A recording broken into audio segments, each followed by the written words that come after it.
Hello guys, welcome back to the channel. ఇవాళ వచ్చేసి అయితే డే 6. మనం ఇప్పుడైతే వర్కాల నుంచి కన్యాకుమారి అయితే వెళ్తున్నాం. ఇప్పుడు ప్యాక్ చేసేలోపు మొత్తం చెమట అయిపోయింది. ఇంత ఉంది లగేజ్ ప్యాక్ చేసేది. ఒకవేళ మీరు వర్కాల విజిట్ అయితే మాత్రం క్లిఫ్ మాత్రం అసలు మిస్ అవ్వకండి. మీకు ఈ హోటల్కి సర్చ్ చేస్తే మంచి బడ్జెట్లోనే ఉంది. ఇది వచ్చేసి కోరల్ క్లోవ్ అని ఉంటుంది హోటల్. సో ఇప్పుడైతే మనం ఇంకా బయలుదేరదాం. గోత్రాంగ వెళ్ళి మాట్లాడుకుందాం. ఇంకా ఇక్కడ నుంచి రైట్ సైడ్ వెళ్తే మనం వర్కాల క్లిఫ్కి అయితే వెళ్తాం. అరౌండ్ ఇక్కడ నుంచి ఒక 0.4 కిలోమీటర్స్ అంతే ఉంటుంది. కానీ చాలా బాగుంది బీచ్ మాత్రం. ఎక్కువ ఫారినర్స్ అయితే ఎక్కువ ఉన్నారు. It's like A mini Goa. ఇప్పుడైతే మనం ఫస్ట్ అజిమల వెళ్ళాలి. అక్కడ శివుడిది స్టాచ్యూ ఉంటుంది బీచ్ పక్కన. అది కవర్ చేసుకొని మనమైతే కన్యాకుమారి వెళ్ళిపోవాలి. ఇక్కడ నుంచి కన్యాకుమారి ఆల్మోస్ట్ ఒక 3 hours టైం పడుతుంది. 120 కిలోమీటర్స్ ఉందనుకుంటా. 120 కిలోమీటర్స్. ఫస్ట్ అయితే మనం అజిమల వెళ్ళాలి కదా. అజిమల ఏమో మనకి 60 కిలోమీటర్స్ ఉంది. మళ్ళీ మనం బీచ్ పక్క నుంచే వెళ్తున్నాం. ఈ రోజుల్లో తోలిచిగా ఉడుతుంది. ఇట్లా స్పీడ్స్ మెయింటైన్ చేద్దామంటేనేమో సడన్గా మళ్ళీ స్పీడ్ బ్రేకర్స్ వస్తున్నాయి. ఫుల్ స్పీడ్ బ్రేకర్స్ ఉన్నాయి ఇక్కడ వాటర్ అయితే మాత్రం మస్తు క్రిస్టల్ క్లియర్ ఉన్నాయి. మొత్తం బ్లూ కలర్ ఉన్నాయి. అదే మన చీరాల వైజాగ్ అయితే మొత్తం మట్టి ఉంటాయి కదా. ఇక్కడ అట్లా ఏం లేదు అసలు. మస్తు క్లియర్ ఉన్నాయి వాటర్ అయితే. రోడ్లు మొత్తం ఇట్లనే ఉన్నాయి. అసలు కేరళలో నేషనల్ హైవేస్ ఉన్నాయో లేవో నాకైతే ఇప్పటివరకు ఒక్కటి తగలే. కేరళలో పెద్ద హైవేస్ లాంటివి మొత్తం ఈ సింగిల్ రోడ్స్లోనే ఉన్నాయి. చూడండి అసలు ఎట్లుందో. మొత్తం పక్కనే బీచ్ ఉంది. పొద్దున్న లేస్తే బీచ్లో పోయి స్విమ్మింగ్ చేయడమే మస్తు ఉంటుంది అట్లా. ఇక్కడైతే మ్యాక్సిమం మన స్కూల్స్కి ఇప్పుడు వెళ్తున్నారు. ఇప్పుడు వచ్చేసి టైం 10 o'clock అవుతుంది. మన దగ్గర అట్లా ఏముండదు కదా. డైరెక్ట్ 7 అయితే లే స్కూల్కి వెళ్ళిపోయిగా. ఆ టైం మన కాడ 7, 8కి ఇక్కడ 10కి అలా జరుగుతుంది స్కూలు. బీచ్ మాత్రం మస్తు క్లియర్ ఉన్నాయి వాటర్. అసలు ఆ వ్యూస్ని చూసుకోకుండా అట్లా ఉండిపోవచ్చు. ఇక్కడైతే పొద్దున్న వేస్తే మొత్తం ఫిషింగే. కానీ చేపల వాసన మాత్రం తట్టుకోలేము. అంత ఘోరంగా వస్తుంది చేపల వాసన. ఎండబెడుతూ ఉంటారు కదా, ఘోరంగా వస్తుంది స్మెల్. అది ఇప్పుడు వాళ్ళకి అలవాటు అయిపోతుంది కానీ మనకు కొంచెం కడుపులో తిప్పుతూ ఉంటుంది ఆ స్మెల్కి. ఇటు పక్కన రివర్, ఇటు సముద్రం, మధ్యలో రోడ్స్, మొత్తం కొబ్బరి చెట్లు. ఇప్పుడప్పుడు ఏమిటంటే ఇక్కడ ఒక ఇల్లు కట్టుకొని పొద్దున్న అయితే దాంట్లో ఫిషింగ్ చేసుకొని అయ్యే తినుకుంటున్నాను. ఇంకేముంటాయి ఖర్చులు. Simple life అయిపోద్దిగా.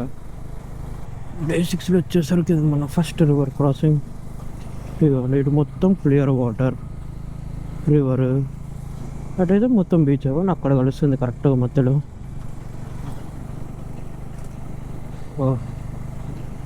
కేరళ మాత్రం అసలు నెక్స్ట్ లెవెల్లో ఉంది మొత్తం. ఈ రోడ్సే కొంచెం సింగిల్ రోడ్స్ కానీ అంతా బాగుంది. అంటే ఆ సింగిల్ రోడ్స్ నుంచి వెళ్తేనే మనకి కేరళ బ్యూటీ అనేది కనిపిస్తుంది. అని నాకు చిన్న డౌట్, అసలు ఇక్కడ నేషనల్ హైవేస్ ఉన్నాయో లేవో. కానీ ఈ రోడ్స్ మాత్రం ఫ్లాట్గా లేవు. కొంచెం ఇట్లా అప్స్ అండ్ డౌన్స్ బాగున్నాయి. దానివల్ల బండి కొంచెం ఎత్తేస్తూ ఉంది. ఈ గోప్రోకి మధ్యలో ఏం పిచ్చి వేస్తుందేమో. మంచిగా అక్కడ ఒక సీన్ కనపడుతుంది, అది దిగుద్దామంటేనేమో ఇది ఆన్ కాలే. మళ్ళీ తీసిపెట్టిన బ్యాటరీ అప్పుడు వర్క్ అవుతుంది. ఈ గోప్రోస్ తోటి ఏ ప్రాబ్లం అప్పుడప్పుడు స్టక్ అయిపోతూ ఉంటాయి. ఒకవేళ ఓవర్ హీట్ అవుతే మాత్రం మనకి ఒక 10-20 minutes దాకా అయితే పనిచేయదు. అది కూల్ అయ్యే వరకు ఒక ప్రాబ్లం ఉంటుంది గోప్రోస్తో. అలా ఫస్ట్ టైం పోలీసు వాళ్ళని చేశాను నేను కేరళలో. ఇప్పటివరకు అసలు కేరళలో నాకు అసలు పోలీసు వాళ్ళు కూడా కనపడలేదు అంతగా. చెక్కింగ్స్ లేవు ఎక్కడ. అంటే మెయిన్ సిటీస్లో ఉంటారేమో కానీ నేను వెళ్ళే రూట్లో అయితే అసలు చెక్కింగ్స్ లేదు. పోలీసు వాళ్ళు అసలు ఎవరు కనపడలేదు. కానీ కేరళ పోలీస్ మాత్రం చాలా స్ట్రిక్ట్ అంట. ఎందుకంటే బైక్ మోడిఫికేషన్, కార్ మోడిఫికేషన్స్ ఉంటాయి కదా ఇక్కడ. అందుకు ఇక్కడ మనం వీళ్ళకి ఒక కార్, అది పనిచేసిన కార్ ఇస్తే చాలు, దాన్ని నెక్స్ట్ లెవెల్లో చేస్తారు మోడిఫికేషన్. బైక్ను కూడా అంటే ఈవెన్ స్ప్లెండర్ ఉంటుంది కదా, దాన్ని కూడా అసలు మోడిఫికేషన్స్ ఉన్నాయి. వాటికి క్రేజీ ఉన్నాయి. నేను చాలా చూసాను స్ప్లెండర్లో. అవి కూడా మనల్ని కూడా బీట్ చేస్తున్నాయి, అంత ఫాస్ట్ పోతున్నాయి అవి. ఫైనల్లీ కేరళలో ఫస్ట్ టైం ఒక నేషనల్ హైవే ఎక్కినాం, పెద్దది. ఇదైతే మంచిగా ఉంటుంది అనుకుంటున్నా. ఇది గుంటలు ఉంటే మాత్రం మనం ఏం చేయలేము. ఇంకా ఇది మనమైతే ఇప్పుడు కుల్తాపూర్లో ఉన్నాం. ఇంకా తిరువనంతపురం ఒక 10 కిలోమీటర్స్ ఉంది. ఇక్కడ నుంచి అజిమాలకి 20 కిలోమీటర్స్, అరౌండ్ 40 మినిట్స్ పడుతుందంట. ఏమో స్ట్రైట్ రోడ్ లేకపోతే డైవర్షన్ తీసుకోలేము అజిమాలకి.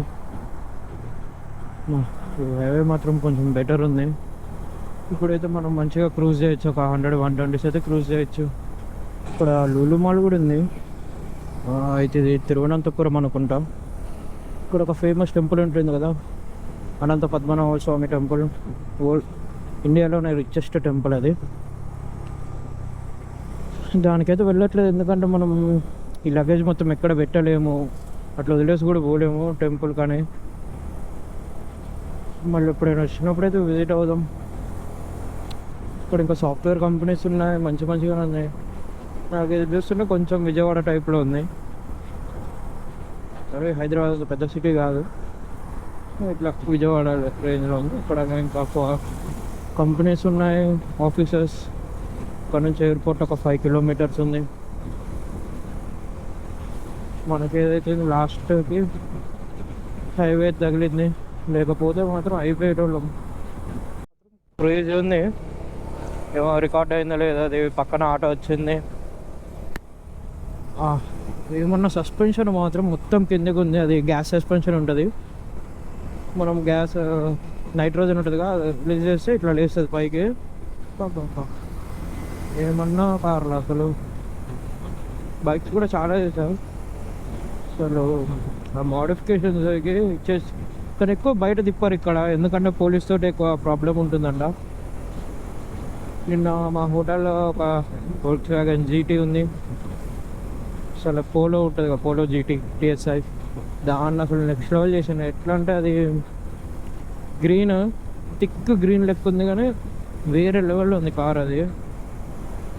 ఇంకా ఇక్కడ కనపడితే చూపిస్తాం మంచి కార్స్ అండ్ బైక్స్. ఇది వచ్చేసి అయితే మన Day 6లో first toll gate, Thiruvallam toll place అంట. తిరువనంతపురం దగ్గరలో ఉంటుంది. ఇక్కడ సపరేట్ ఉందా, మన లెక్క మొత్తం ఒకటే లేదు. అక్కడ ఉంది, మళ్ళీ ఇక్కడ ఉంది. ఈ వేకి ఇక్కడ, అటు నుంచి వచ్చే వేకి అటు సైడ్ ఉంది టోలు. ఇది బాగుంది కదా, సపరేట్గా ఉంది. ఎక్కడ చూడలేదు ఇట్లా టోల్ గేట్. ఇప్పుడు అటు ఇటు వెళ్ళే క్రాస్ అయ్యే వెహికల్స్కి మొత్తం ఒకటే దగ్గర ఉంటుంది టోల్ గేట్. ఇది కొంచెం డిఫరెంట్ ఉంది ఇక్కడ. ఇప్పుడైతే మనం అజిమాలా నుంచి కన్యాకుమారి అయితే కూడా వెళ్తున్నాం. డ్రోన్ షాట్ చేసా, మస్తు వచ్చినాయి, చూపిస్తాయి కూడా. అసలు ఫస్ట్ ఫ్లై చేద్దాం అనుకోలేదు, మొత్తం ఈగల్స్ వస్తున్నాయి, వచ్చి డ్రోన్ కొడుతూ ఉంటాయి. ఈ బర్డ్స్ అంటే అంతే, ఈగలు అయితే డైరెక్ట్ కొడితే కదా పడిపోతుంది. కానీ రిస్క్తోనే ఫ్లై చేసాం. అక్కడ ఏం చెప్పారంటే, మళ్ళీ అసలు ఫ్లై చేస్తే ఎవరో ఒకరు పట్టుకుంటారు, తొందర దింపే అంటే తొందర దింపేసా. ఎక్కువ ఫుటేజ్ కూడా రికార్డ్ చేయలేదు, కొంచెమే చేసిన దాంట్లో. మనం అలా వెళ్ళిన తర్వాత అయితే అక్కడ మనకి ఎంట్రీ ఫీజు వచ్చేసి 20 రూపీస్. లోపల స్టాచ్యూని విజిట్ అవ్వాలంటే. లోపల టెంపుల్ అయితే క్లోజ్ ఉంది, అది 10 వరకే ఓపెన్ అంట మార్నింగ్, మళ్ళీ ఈవినింగ్ 5కి ఓపెన్ అవుతుందంట. మనం స్టాచ్యూని అయితే విజిట్ అవ్వచ్చు. నేను వచ్చేటప్పుడు అయితే ఒక 10 ఆటో వాళ్ళు అయితే వచ్చి నన్ను ఇన్స్పెక్షన్ చేస్తారు, అసలు ఎక్కడ ఉంటావు, ఏం చేస్తావు, బ్లాగ్స్ అని. దాంట్లో ఒక అన్నకైతే తెలుగు వచ్చంట. మొత్తం ఆయన తెలుసుకొని వాళ్ళందరికీ ఎక్స్ప్లెయిన్ చేసిండు. అంటే టెంట్లో ఉంటావా, లేకపోతే నైట్ హోటల్స్లో ఉంటావా, ఇంకా ఎటు వెళ్తున్నావు అని. మనం ఎక్కడ పోయినా అందరు మంచి ఫ్రెండ్లీగా మాట్లాడుతున్నారు. సో దాంతో ఇంకా మనకు బూస్ట్ వస్తుంది ఇంకా ట్రావెలింగ్ చేయాలనేది. కొంతమంది ఏమో ఇక్కడ కొన్ని ప్లేసెస్ ఉంటాయి విజిట్ అవ్వని చెప్పారు, కానీ మనకు అంత టైం లేదు కదా. అయితే మనం అయితే డైరెక్ట్గా కన్యాకుమారి వెళ్తున్నాం. 60 కిలోమీటర్స్కి 4 చూపిస్తుంది ఇది. ఈ రోడ్డు అయితే తొందరగా వెళ్ళిపోవచ్చు, కానీ మధ్యలో ఏమన్నా చిన్న రోడ్స్ వస్తాయి, మళ్ళీ వస్తే మళ్ళీ కావాలనే. కానీ హైవే మాత్రం చాలా బాగుంది ఇది. ఇప్పుడైతే మనం తమిళనాడు అయితే కూడా ఎంటర్ అయినాం. ఇక్కడ వెనకొంది బోట్ వెల్కమ్ టు తమిళనాడు అని. మనకు మళ్ళీ స్టార్ట్ అయిపోయింది. మ్యాక్సిమం సింగిల్ రోడ్స్ అనుకోండి. ఇక్కడ నుంచి మళ్ళీ సింగిల్ రోడ్స్ మనకి. ఇప్పుడైతే మనం ట్రివాండ్రం కూడా రీచ్ అయినాం. ఇక్కడ నుంచి ఇంకా 45 కిలోమీటర్స్ ఉంది. 45 కిలోమీటర్స్ 1.5 అవర్, 1 అవర్ 20 మినిట్స్. మొత్తం సింగిల్ రోడ్సే. ఈ గూగుల్ మ్యాప్స్ ఏంటంటే అంత పెద్ద ఫ్లైఓవర్ పెట్టుకొని నన్ను సిటీలో నుంచి పట్టుకొచ్చింది ట్రివాండ్రంలో. ఆ రోడ్లు అయితే మరీ ఘోరంగా ఉన్నాయి. మొత్తం పెద్ద పెద్ద గుంటలు ఉన్నాయి. దీనికి ఏమైతే అప్పుడప్పుడు గూగుల్ మ్యాప్స్ పిచ్చులు చెప్తూ ఉంటుంది. కొంచెం పెద్ద రోడ్డు ఉన్న చిన్న రోడ్ల నుంచి పట్టుకుపోతుంది. తమిళనాడు ఎంటర్ అయిన తర్వాత అయితే రోడ్స్ మరీ ఘోరంగా ఉన్నాయి. మొత్తం పాట్ హోల్సే ఉన్నాయి రోడ్డు మొత్తం. ఒకవేళ మీరు కేరళ వస్తే మాత్రం ఫుడ్ కొంచెం ఇబ్బంది అవుతుంది. దాని బదులు పరోటాతో మేనేజ్ చేయొచ్చు మనం. బిర్యానీ కూడా తినలేము, అది చాలా ఘోరంగా ఉంటుంది బిర్యానీ. అసలు అది మన బగారా టేస్ట్ కూడా ఉండదు, అసలు ఉంటుంది అది. నేను వదిలేసినా కూడా మొత్తం అస్సలు బాగాలేదు. బట్ పరోటా అయితే okay, we can eat. 20 kilometres 50 minutes. తొందరగా ఇచ్చాలి. రోడ్లు అయితే మరీ దూరం ఉన్నాయి అసలు. ఇక్కడ కేరళలో చిన్న చిన్న రోడ్లు అన్నా కూడా అసలు మస్తున్నాయి ఆ రోడ్లు అయితే. గుంటలు లేవు, ఏం లేవు అంతగా. కేరళ నుంచి వచ్చిన తర్వాత ఇక ఎట్లనో ఉంది. కేరళలో అది మొత్తం హెవెన్ లెక్క ఉన్నాయి ప్లేసెస్. ఇటు రాగానే ఇక మన సైడ్ లెక్కనే నార్మల్గా. కేరళలో అయితే ఇక మొత్తం చిన్న చిన్న రోడ్స్, నేచర్, బీచెస్ అవే ఉన్నాయి మొత్తం ఎక్కువ. ఇక్కడైతే సేమ్ మన సైడ్ ఎట్లుంటుంది నార్మల్గా అంతే ఉంది. ఇప్పుడైతే మనం కన్యాకుమారి అయితే కూడా రీచ్ అయిపోయినాం. Tip of India. నేనైతే ఇప్పుడు హోటల్స్ కోసం అయితే సెర్చ్ చేస్తున్నా. సో డైరెక్ట్ హోటల్కి వెళ్ళిన తర్వాత మాట్లాడుకుందాం. ఇప్పుడైతే మనం అజిమాలా కూడా వచ్చినాం. శివ స్టాచ్యూ యూజ్ చేసినాం. వ్యూ అయితే ఇప్పుడైతే మాత్రం బాగుంది. ఇప్పుడైతే ఇక మనం కన్యాకుమారి అయితే బయలుదేరాలి. ఇంకా ఇప్పుడైతే మనం కన్యాకుమారిలో రూమ్ అయితే కూడా తీసుకున్నాం. మనమైతే కన్యాకుమారి కూడా రీచ్ అయిపోయినాం. నేనైతే బీచ్ దగ్గరలో హోటల్ అయితే తీసుకున్నా. ఈ రూమ్ వచ్చేసి నాకు అరౌండ్ 1370 అలా పడింది. తెచ్చాను విత్ ఏసీ కాబట్టి అంత పడింది. నేను వేరే దగ్గర అడిగితేనేమో అసలు సింగిల్స్కి ఏమన్నారు.